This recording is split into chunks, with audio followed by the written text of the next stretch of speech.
Tanuja demon Pawan పై ఎందుకంత చులకన భావం? ఆయన మాట్లాడుకుంటుంటే, ఆయన ఆర్గ్యూ చేస్తుంటుంటే డెమాన్ పవన్ స్లాంగ్ని ఇమిటేట్ చేసింది భయ్య. ఎంత దరిద్రం!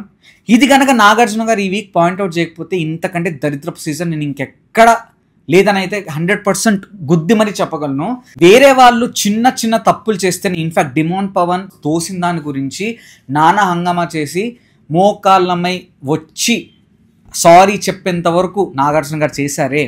ఇన్ని కార్డ్స్ వాడిన తనూజ పైన అండ్ ఆ ఇమిటేషన్ మీద, ఆ స్లాంగ్ని చులకనగా చూసిన దానిపైన, ఆ పుష్ చేసిన వీడియో, వీటిల్లో ఏది ప్లే చేయకపోయినా ఆల్రెడీ ఫిక్స్డ్ సీజన్ తనూజానే విన్నర్ అండ్ బయాస్డ్ సీజన్ మనకు తెలుసు. మళ్ళీ ఇంకొకసారి వీళ్ళు ప్రూవ్ చేస్తున్నారు. అండ్ ఒకవేళ రివ్యూవర్స్ చెప్పినా, ఎవరైనా ఏదైనా చెప్పినా అందరూ ఏమనుకుంటారంటే వీళ్ళు పెయిడో లేకపోతే ఏదైనా నెగిటివ్ క్యాంపెయిన్ రన్ చేస్తున్నారేమో అనుకుంటారు. మీడియా ఛానల్స్లో, వెబ్సైట్స్లో కూడా వస్తున్నాయంటే మీరు ఎంత బయాస్డ్గా ఉన్నారో, మేనేజ్మెంట్ ఎంత వర్స్ట్గా బిహేవ్ చేస్తున్నారో, ఈ సీజన్ ఫేవరబుల్గా తనూజాగా ఉన్నారో మీ అంతకు మీరే ఆలోచించుకోండి. ఎంత క్లియర్ కట్గా ఎవిడెంట్గా ఉందో మీరు రియలైజ్ అవ్వకపోతే, మేకర్స్ రోజుకి 67 days కంప్లీట్ అయ్యాయి, ఇప్పటికీ కూడా రియలైజ్ అవ్వకపోతే మీ కర్మ.